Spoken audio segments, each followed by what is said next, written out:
Hey, salut, c'est Thibaut, comment ça va? On se retrouve aujourd'hui pour une toute nouvelle vidéo où je vous donne mon top 5 des festivals à ne pas louper cet été en Europe de l'Est. Et restez bien jusqu'à la fin de la vidéo pour découvrir mon festival préféré et une annonce exclusive que j'ai à vous faire.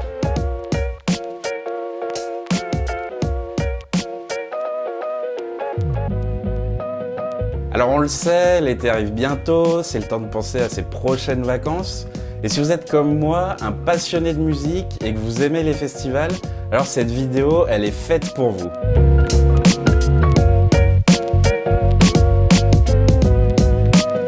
Je vous donne en exclusivité mes 5 festivals favoris en Europe de l'Est qui vont nous faire voyager de la Slovaquie à la Bosnie, en passant par la Slovénie, la Serbie et la Roumanie. J'ai essayé dans cette liste de vous mettre des festivals qui ne proposent pas seulement des artistes internationaux, mais qui laissent aussi une grosse place aux artistes locaux. Alors bien sûr, c'est un top 5 et je peux déjà vous dire que malgré mon histoire particulière avec le Sziget Festival, que j'ai déjà fait 2 fois en 2008 et 2009, eh bien ce festival ne figure pas dans mon classement. Le Exit Festival non plus d'ailleurs. J'ai voulu vous faire un classement avec des festivals dont vous n'avez jamais entendu parler, mais qui pourtant sont de loin les meilleurs festivals auxquels assister si vous partez cet été en Europe de l'Est. Alors petit aparté, certaines personnes qui regardent cette vidéo me connaissent mon parcours, mais pour les autres qui arrivent sur ma chaîne et qui me découvrent, je vous laisse me suivre sur mes réseaux sociaux, c'est @tbowfr. Si vous avez des questions à me poser, et puis promis, un de ces jours je vous ferai une vidéo FAQ pour tout savoir sur moi.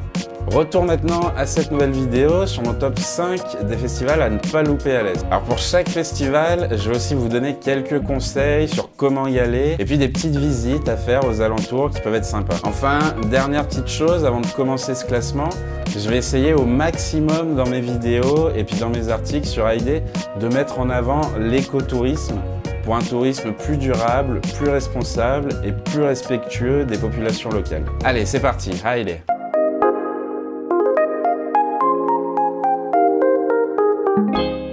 Et on commence ce classement avec le Hockeyfest qui se passe à Tientište en Bosnie-Herzégovine et c'est du 15 au 17 juillet.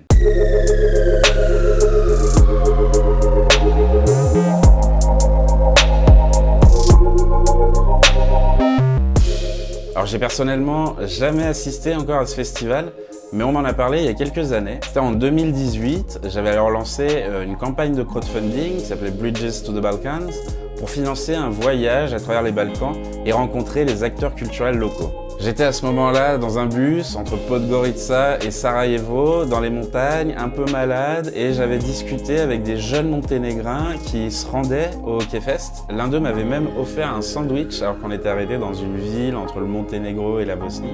Alors le Hockeyfest, il se déroule au cœur du parc national de Sutjeska depuis 7 ans, donc ce sera la 8e édition. Cette année, vous pourrez y découvrir le groupe balkanique Dubioza Collective, mais aussi le groupe de métal finlandais Apocalyptica ou encore la DJ serbe Lea Dobricic. Dans la programmation, vous avez beaucoup de noms inconnus et beaucoup de groupes qui sont originaires de Serbie ou de Croatie. Vous pourrez découvrir 3 scènes différentes avec la Main Stage qui a une programmation plus rock et metal, la Sky Cola Hockey Stage avec une prog plus indépendante et divers genres de musique, et enfin 2 scènes électro avec la Sarah Hockey Summer Stage et la Hockey After Party. Les places, elles sont disponibles en passant sur le site internet du festival, c'est autour de 20 € pour les 3 jours, donc autant vous dire que c'est donné. Comme vous pouvez le voir sur les images des after-movies, la région autour de Tientište, elle est juste magnifique avec le parc national de Sutjeska. Le site du festival, il se trouve au bord d'un lac, donc n'oubliez pas votre maillot de bain, et c'est entouré de montagnes. Je vous conseille bien sûr de faire des petites randonnées pour respirer l'air pur des forêts de Bosnie-Herzégovine. Et puis surtout, bien sûr, de visiter le Spomenik de Tientište, qui est l'un des plus célèbres situés en ex-Yougoslavie, qui a été érigé en hommage à la bataille de Sutjeska pendant la Seconde Guerre mondiale. Vous pouvez aussi visiter le parc Durmitor, qui se trouve dans le pays voisin du Monténégro. Enfin, pour arriver à Tientište, vous pouvez prendre un bus au départ de Sarajevo, qui met environ 2h30. Vous aurez aussi des navettes qui seront mises à disposition par le festival depuis les principales villes du pays comme Sarajevo, Banja Luka, Tuzla, Zenica. Le Hockeyfest, c'est donc à Tientište du 15 au 17 juillet.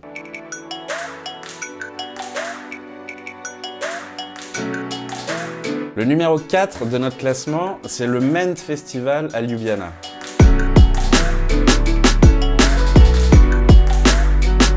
MENT Ljubljana, c'est un festival de showcase et de conférences qui a lieu du 8 au 10 juin avec des artistes de toute l'Europe et même au-delà, au cours duquel environ 70 artistes se produisent dans différents lieux de Ljubljana. La conférence internationale, elle se concentre sur l'industrie de la musique et la créativité. Mais avant de continuer, parce que de nombreuses personnes me posent la question, parce que j'assiste souvent à des festivals de showcase, c'est quoi un festival de showcase? Il s'agit d'un festival vitrine pour exposer des groupes de musique émergents auprès des professionnels du secteur de l'industrie, mais pas seulement, tout le monde peut assister à ces festivals. Les artistes, ils proposent des shows de 30 minutes et ils réseautent avec des professionnels. Ça peut être des labels, des éditeurs, des tourneurs, des salles de concert, des festivals, des médias, etc. Et durant ces festivals, donc la journée, vous pouvez assister à des conférences sur l'industrie. Et le soir, vous pouvez voir des artistes en devenir. Le plus connu en France, c'est le Mama Festival qui a lieu tous les ans au mois d'octobre dans le quartier de Pigalle, qui a d'ailleurs lancé son projet européen, Jump, dans lequel j'ai été sélectionné l'an dernier. Et vous pouvez voir mon diplôme juste derrière. Alors j'ai eu la chance d'assister à MENT en 2019 et j'y retourne cette année. MENT, c'est le festival de showcase le plus grand d'Europe de l'Est pour découvrir des artistes émergents de toute l'Europe. Ce que j'adore avec ce festival, qui est organisé par les équipes de Kino Šiška, qui est une salle de concert à absolument visiter si vous passez par Ljubljana, c'est qu'on peut y découvrir des groupes ou des artistes hyper intéressants. J'avais notamment découvert Noer, qui est un groupe slovène, dont j'utilise d'ailleurs la chanson Colors pour mes podcasts. J'avais aussi découvert le duo Zala Gasper, qui a fait l'Eurovision pour la Slovénie. Et puis j'y avais aussi vu Jana Dead, dont j'avais fait une interview que vous pouvez retrouver sur AID. Alors à l'heure où j'enregistre cette vidéo, la programmation elle n'est pas encore sortie, mais je fais confiance aux équipes pour y voir encore du beau monde cette année. Depuis quelques mois, le festival y partage des vidéos de live d'artistes qui sont hyper bien tournées, avec une caméra qui fait le tour d'une scène à 360 degrés, et puis des interviews avec les professionnels de l'industrie. Je vous conseille d'aller vous abonner à la chaîne YouTube de MENT que j'ajoute en description. Alors ce que j'aime aussi avec ce festival, c'est qu'il se déroule pas seulement à Kino Šiška, même si on adore ce lieu, mais ça se passe dans toute la ville, donc vous pouvez découvrir plein de scènes musicales, notamment Metelkova, qui est le centre culturel alternatif de Ljubljana. Habituellement, le festival il se déroule en février, mais suite à la pandémie, les dates elles ont été déplacées au mois de juin. Mais je crois avoir entendu dire que le festival allait revenir en février à partir de l'année prochaine. Et c'est plutôt sympa, vous avez de la neige pendant le festival, c'est vraiment cool. Pour vous rendre à Ljubljana, rien de plus simple, vous avez des lignes de bus internationales, dont Flixbus, depuis toutes les grandes villes. Ce que je faisais avant, c'était de prendre un avion depuis Lyon jusqu'à Venise, et puis après je finissais en bus jusqu'à Ljubljana. Et puis bien sûr, vous pouvez visiter Ljubljana, qui est le poumon vert de l'Europe, et puis pourquoi pas visiter le reste du pays, comme le lac de Bled, le lac de Bohinj, le parc national de Triglav, et puis tellement de choses encore. Vous avez notre guide sur la Slovénie qui est disponible sur AID.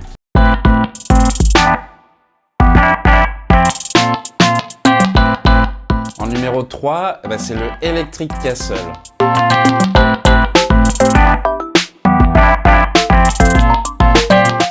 Alors c'est un autre festival que j'ai pas encore pu faire, mais que je compte bien visiter cette année. L'an dernier, Quentin, qui est notre photographe et spécialiste rock sur AID, y était. Vous pouvez d'ailleurs retrouver tous ses articles sur le festival, sur AID.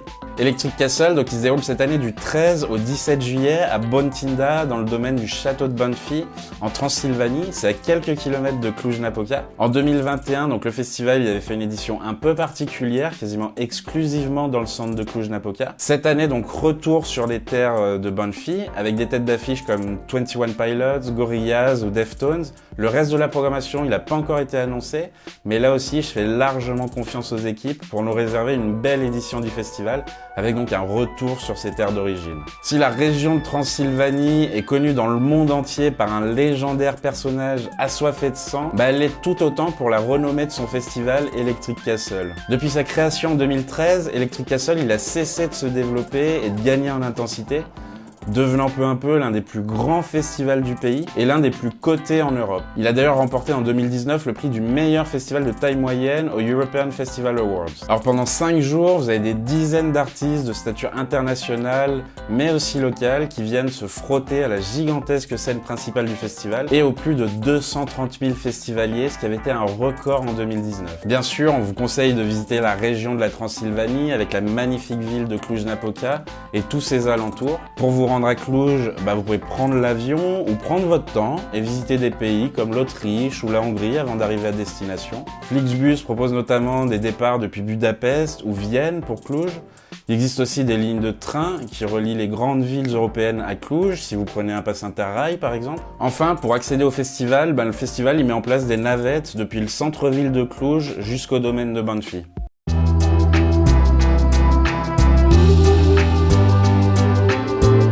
Alors le numéro 2 de mon classement, c'est le Pohoda Festival. Le Pohoda Festival, tout le monde m'en parle. J'ai même rencontré un groupe franco-arménien lors du MIL à Lisbonne qui m'en a parlé. C'est un festival qui a lieu chaque année début juillet à Trenčín en Slovaquie. Cette année, le festival il aura lieu du 7 au 9 juillet avec en tête d'affiche Nick Cave and the Bad Seeds, Flume, The Libertines, Molchat Doma ou encore Aliona Aliona. Que du beau monde. Il s'agit du plus grand festival de Slovaquie qui existe depuis 1997 et le festival il se déroule sur l'aéroport de Trenčín. Le festival il a une jauge maximale de 30 000 visiteurs par jour sur 3 jours et propose une programmation éclectique avec divers genres. Pourquoi tout le monde me parle de ce festival? Parce que l'équipe qui est organisée autour de Michel Cachak, qui est une personnalité à découvrir dans l'industrie de la musique, il a créé avec ce festival une véritable famille autour de lui et même dans la programmation et dans l'organisation. Tout le monde se sent bien à Pohoda. Ça me rappelle un peu l'ambiance que souhaite apporter Laurent Garnier au YEH Festival à Lourmarin. Je me souviens avoir assisté à une conférence en 2019 lors du PIN Festival à Skopje qui montrait comment l'équipe organise le festival. 1 an de travail en 1 heure de conférence. Hyper intéressant. Pour se rendre à Trenčín, il faudra passer soit par Vienne, soit par Bratislava ou par Budapest, en avion, en train ou en bus. La belle région de Trenčín, elle abrite le château mythique de Bojnice et un peu plus au nord, le village typique de Chichmani. Autour de Trenčín, vous pouvez aussi visiter l'est de la République tchèque ou visiter le reste de la Slovaquie, dont les Hautes-Tatras, qui est une superbe région montagneuse du pays, la Petite Fatra ou le Paradis slovaque, que des noms qui nous donnent envie de voyager par là-bas.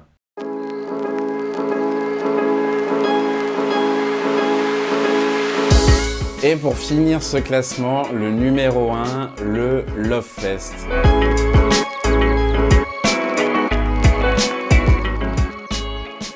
Le Lovefest, c'est mon festival préféré en Europe de l'Est. C'est un festival de musique électronique qui aura lieu cette année du 5 au 7 août. C'est à Vrnjačka Banja, dans le centre de la Serbie. C'est vraiment mon festival préféré dans les Balkans. J'y suis déjà allé 2 fois, en 2015 et en 2018. Je me souviens d'ailleurs, la première fois que j'y étais en 2015, j'étais en voyage avec mon association à l'époque parce que la ville d'où je viens, qui est Sainte-Foy-les-Lyons, elle a un partenariat avec la ville de Kraljevo, qui se situe à 20 minutes de Vrnjačka Banja. On s'était rendu au Lovefest le dernier soir avec Vladimir, qui est un ami serbe. On était rentré à 5h du mat alors qu'on partait avec le groupe à 8h du matin pour aller à Kopaonik dans le sud de la Serbie. La journée elle avait été un peu compliquée de mon côté. Alors le festival il propose 5 scènes avec des artistes internationaux et locaux. J'adore la scène principale avec une décoration digne du Tomorrowland, qui change d'ailleurs chaque année, mais aussi une scène un peu cachée dans les bois qui peut durer jusqu'à midi et où là vous pourrez vraiment découvrir tous les artistes locaux. Alors durant la journée vous avez une scène dans la piscine de la ville. Si vous voulez danser pendant 96 heures d'affilée grâce aux meilleurs DJ européens et mondiaux, c'est le festival à absolument faire. Le festival il fêtera cette année sa 16e édition et il se passe dans le parc de la ville de Vrnjačka Banja, qui est une ville thermale. Donc on vous conseille là aussi de prendre votre maillot de bain et de profiter à fond des bains qui sont un peu partout dans la ville. J'avais eu l'occasion en 2017 de rencontrer Zlatana Pavlovic, qui est la directrice du festival lors de mon expédition Bridges to the Balkans. Et l'année suivante, je l'avais couvert ce festival avec Jérôme, pendant lequel on devait faire une vidéo. Je vous laisse regarder cette petite introduction que j'avais faite à l'époque. C'est bon. Bonjour à tous et bienvenue à Vrnjačka Banja, en Serbie. Avec Heide, nous avons couvert le festival Lovefest. Alors Lovefest, qu'est-ce que c'est? C'est un festival de musique électronique, 2 sites, 5 scènes, 96 heures de musique non-stop et plus de 10 000 festivaliers chaque soir. Vous voulez venir le découvrir avec nous? Allez, venez, Heide. Bon, je vous ferai à l'occasion une petite vidéo un peu plus longue sur l'histoire de ce festival qui est vraiment passionnante. Pour se rendre à Vrnjačka Banja, vous pouvez prendre un bus depuis Belgrade Je me souviens d'ailleurs que j'avais mis quasiment 2 jours au départ de Lyon pour arriver là-bas, donc c'était vraiment du slow tourisme. C'était en avion pour commencer jusqu'à Venise, et puis j'avais pris un bus ensuite jusqu'à Ljubljana, puis jusqu'à Zagreb où j'avais passé la nuit. Et puis le lendemain, j'avais pris le Zagreb-Belgrade pour enfin arriver un peu tard le soir à Vrnjačka Banja. Mais ça valait vraiment le coup. En termes de tourisme, vous avez beaucoup de choses à visiter dans la région, notamment de magnifiques monastères ou encore des vignobles au vin excellent. Alors voilà, ça c'est mon top 5 des festivals à ne pas louper cet été en Europe de l'Est, avec donc le Hockeyfest en Bosnie-Herzégovine, le Ment Festival à Ljubljana en Slovénie, Electric Castle en Roumanie, le Pohoda Festival en Slovaquie et le Love Fest en Serbie. J'aurais aimé ajouter dans cette liste le Atlas Weekend Festival qui se déroule début juillet à Kiev et que Clara Marchot, journaliste basée en Ukraine, avait couvert pour AID l'an dernier. Le Atlas Weekend Festival, c'est le plus grand festival de musique en Ukraine avec à la fois une programmation locale et internationale. Malheureusement, avec la guerre qui sévit actuellement en Ukraine, on a toutes les difficultés du monde à voir un festival se dérouler dans ces conditions dans quelques mois. Pour autant, et si comme nous, vous avez envie de soutenir les artistes ukrainiens, Musique Export Ukraine, qui est le bureau export ukrainien de la musique, a mis en ligne plusieurs playlists avec les artistes ukrainiens du moment. Je vous ajoute toutes ces playlists dans la description et je vous invite à écouter à fond ces playlists. Vous y trouverez de très bons artistes, comme notamment Aliona, qui commence à se faire un nom depuis 2-3 ans, que vous pourrez retrouver au Pohoda Festival, et qui a notamment fait un duo assez exceptionnel avec Vladimir Cauchemar.